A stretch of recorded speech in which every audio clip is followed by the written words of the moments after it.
Hi guys! Today we're going to learn the most amazing aspect of theater history because it's absolutely my favorite because it includes my favorite person, William Shakespeare. First, we're going to take a look at the time period. So this is between 1500 and 1650 because in England, the Renaissance sort of happened 100 years late. There was like this 100 Years' War and the War of the Roses where they kept fighting over who got to be king, and eventually Henry Tudor won. So, some learning objectives that we have for this lesson are, first of all, that you can name 4 major world events that took place during this time, that you can correlate those events with 2 events that happened specifically in the theater world, and that you can discuss 3 people who influenced the theater world at this time, as well as one particular play which he or she, let's just face it, it's going to be a he because she's were not that important, are connected with. First, we start with an interesting video that details the history of theater in England without William Shakespeare. Is that even possible? I don't know, but apparently it's a thing. All right, now that the video is over, let's look at some time periods that happened, or some things that happened during this time. So we start off with the crowning of Henry Tudor, which is important because he's the one who pulled the English church away from the Catholic Church. Basically, he wanted to divorce his wife because she didn't have children with him, and the church said no, and so he said, watch me, and he did. Lots of times. 6 of them. 6. After that is the writing of the first Italian tragedy by Giorgio Tracinio, the beginning of the Reformation, which has lots of events occurring after that. There is that great period of scientific discovery with Galileo and the Earth is round, who knew? Newton had an apple drop on his head, supposedly. Lots of cool things, and that is important because, especially in the Italian world where they had the Renaissance for a lot longer, because several of the theater people in Italy, their names start with S, Asbanio, Sabsinio, they came up with some really creative new set designs, things that we currently see today that we didn't see at that period. In the Elizabethan period especially, there was very little backdrop and people just had to use their imaginations, and they didn't complain because that totally wasn't a thing. But the Italians came up with really creative ways to drop things in on fly and to make water move with mechanical, kind of like the bar that turns the horses on the carousel, makes it go up and down. They used that idea to make ocean waves look real. So lots of cool things were happening during the Reformation. Next, we have the Renaissance comedy. Queen Elizabeth is crowned. Shakespeare is born. Ben Jonson is born. Christopher Marlowe was born. All that are all kind of contemporaries at that time. Then they built the really cool first playhouse, which they very creatively name the theater. Because, yeah, really creative job there. We see the establishment of the Roanoke Colony. This is important because not that it affected necessarily the Renaissance, but we've been writing plays about the loss of the Roanoke Colony for years and years. There's the Globe Theater that's built because the theater that Burbage built before that sort of had lots of mechanical and failure with things falling and breaking. So he built a replica of it at the Globe. Interesting.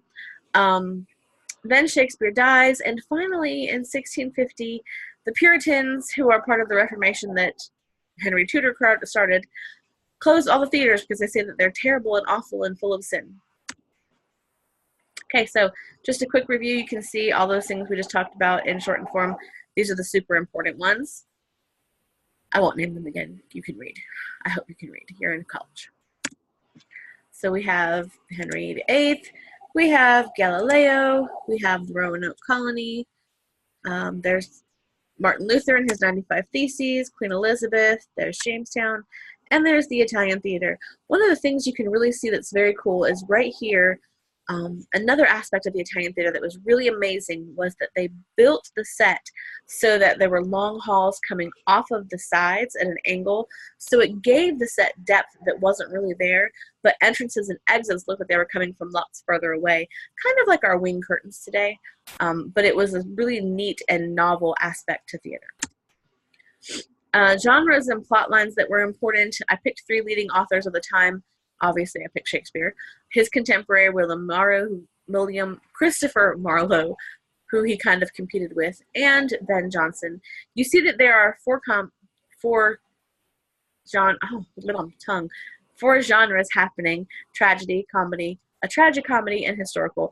I added tragicomedy because it wasn't a thing until the Renaissance, so it seemed kind of important. And under each of those, you'll see that I listed important plays written by Shakespeare. The second one is going to be by Christopher Marlowe, and the third will be by Ben Jonson. Ben Jonson was kind of like the know-it-all educational guru. He seemed to think that he knew better than everybody else and thumbed his nose. Do you bite your tongue at me, sir? Yes, I bite my tongue at you. He seemed to know everything there was to know about everything, and he kind of snubbed his nose at Shakespeare because a lot of his historical plays were taken with a little bit of liberty. Christopher Marlowe died very young, so unfortunately we don't have a whole lot from him, but what we have is pretty cool and pretty in-depth. So Shakespeare's influence. Obviously, he's the most well-known actor playwright of all time from that period. Here's a really fun video specifically about how Shakespeare influenced the Elizabethan theater. Now that's over, we're going to talk about one of his important plays, which is The Merchant of Venice. Now, I could have chosen a plethora of other very cool and important plays, but I chose this one specifically because it contrasts with another of his contemporaries, Christopher Marlowe, when it comes to why it was written. So some of the themes that we see in both of the plays are anti-Semitism, racism, classism, the misuse of the legal system, women in drag, and who really wins in this play. Important characters for The Merchant of Venice. There are lots of them, but I picked 4 because these 4 are pretty much the main ones. There's Antonio, there's Shylock the Jew, there's Bassanio, who is Antonio's nephew or some relation that's just very close. They called him a cousin, but that could mean anything. And Bassanio's love interest, Portia. All right, so historical context for this.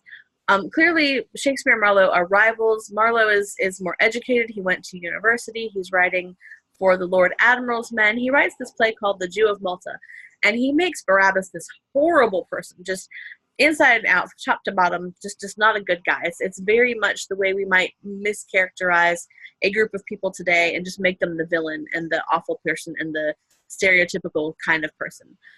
Shakespeare writes his a little after Marlowe's, so he reads it, and he clearly thinks something different about it. He writes a similar play, has a similar villain, has a similar plot line. Things happen in different order, and I feel like the message of Shakespeare's is a little different. Contextually, people in England weren't really familiar with Jews. The Jews had been banned for about 300 years at this point, so they had very little experience with them outside of the European continent. They didn't necessarily see all the hate that was so strong in Europe. But they probably, just like you might read about a certain group of people 50 years ago and everyone hated the Russians or everyone hated the Germans because of what was happening through propaganda. I'm sure there was lots of propaganda against the Jews at that time. The only influence they had was anecdotal, so I knew someone who knew someone, or from literature itself, like Shakespeare's play.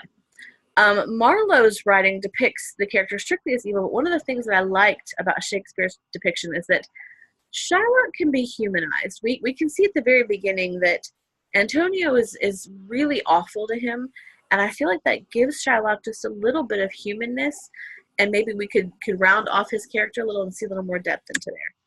Okay, so the Jew of Malta, here's a basic summary. There's a huge war going on between the Christians and the Turks.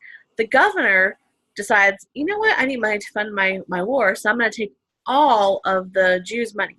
Now, Barabbas in the opening scene was counting his money in his counting house, and everyone's coming to tell him how rich he is and how all of his ships are doing great and lots of good things. And so when he finds out that all of his money is being seized, he's understandably angry. But he kind of takes it to a wholly another level.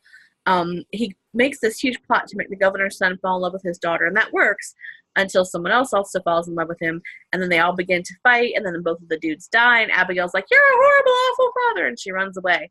She goes to be a Christian nun, and Barabbas is like, "You're a Christian," and he gets really super angry. So he goes to the nunnery, and he poisons everybody.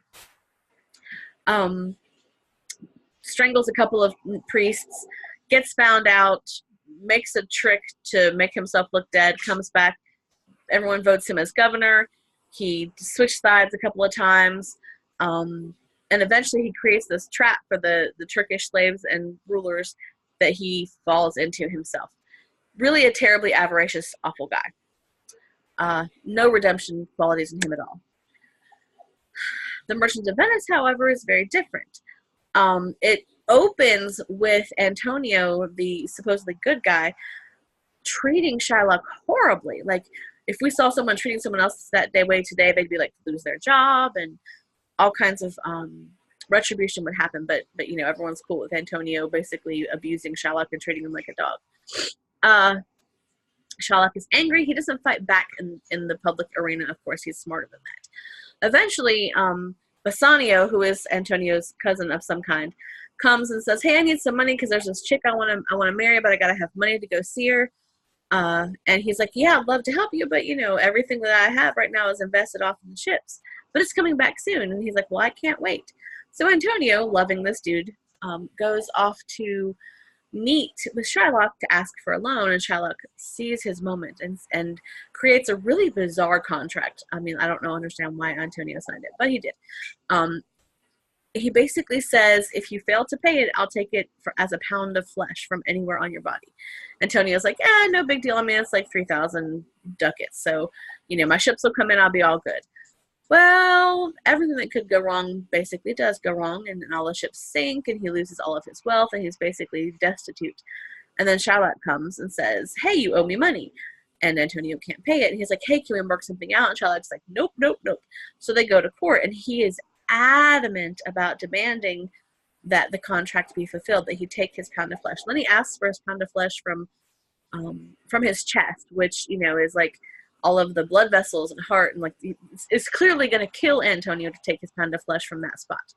And so the court is like, what do we do? What do we do? Enter Portia, who is cross-dressing now as a court clerk from some very famous judge who couldn't make it to judge the case. And she comes in and basically fools everybody and, you know, uses her wit to save the day. But the question remains, did Antonio really win? I mean, Shylock loses everything. Antonio gets all of his money, and he goes on about his life, and Shylock loses everything because of his adamance to not give in to, you know, a deal. And in fact, Portia offers him, you know, can he give you the 3,000 pounds now? And Shylock's like, no, no, no. So it's almost like he took his anger too far. So I feel like there's a redemptive quality to Shylock's story that isn't necessarily there in The Jew of Malta. Which is why these are important to that time period, because we can clearly see the way that the people saw Jewish people, or people of any kind of difference at all, people of color, whatever we're going to call them. And we can also see a slightly more human quality in Shakespeare's version of the Jewish story than we can see in Marlowe's. So now we're going to take a moment to get a handout, and we're going to act out the court scene and just sort of take a look at some of the different things that are interesting about it.